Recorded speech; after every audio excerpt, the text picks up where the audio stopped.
Hello നമസ്കാരം. അങ്ങനെ കാത്തിരിപ്പിനൊടുവിൽ ആസിഫ് അലിയുടെ പുതിയ ചിത്രം വരാൻ പോവുകയാണ്. അതിൻ്റെ ഏറ്റവും പ്രധാനപ്പെട്ട അപ്ഡേഷനാണ് ഇന്നൊരു വീഡിയോ ഭാഗത്ത്. വീഡിയോയിലേക്ക് മുൻപ് വീഡിയോ ലൈക്ക് ചെയ്യുക, ചാനൽ സബ്സ്ക്രൈബ് ചെയ്യാൻ വേണ്ടി ശ്രമിക്കുക. നേരെ ഇന്നത്തെ വീഡിയോയിലേക്ക് പോകാം. അതിനുമുമ്പ് മറ്റൊരു കാര്യം അറിയിക്കട്ടെ.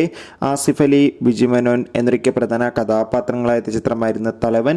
ചിത്രം ഈ വരുന്ന ഓഗസ്റ്റ് മാസമല്ല, സെപ്റ്റംബർ മാസം 12-ാം തീയതി സോണി ലീവ് എന്ന OTT പ്ലാറ്റ്ഫോമിലൂടെ OTT റിലീസ് ചെയ്യുമെന്ന് കൺഫേം ആക്കിയിട്ടുണ്ട്.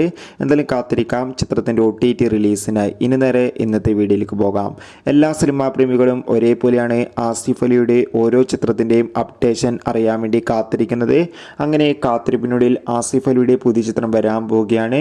ചിത്രത്തിൻ്റെ പേര് രേഖാചിത്രമാണ്. ഇപ്പോൾ ഇതാ ചിത്രത്തിൻ്റെ official first look poster release ചെയ്തിരിക്കുകയാണ്. ചിത്രത്തിൽ അനശ്വര രാജനും ഒരു പ്രധാന വേഷത്തിലെത്തുന്നുണ്ട്.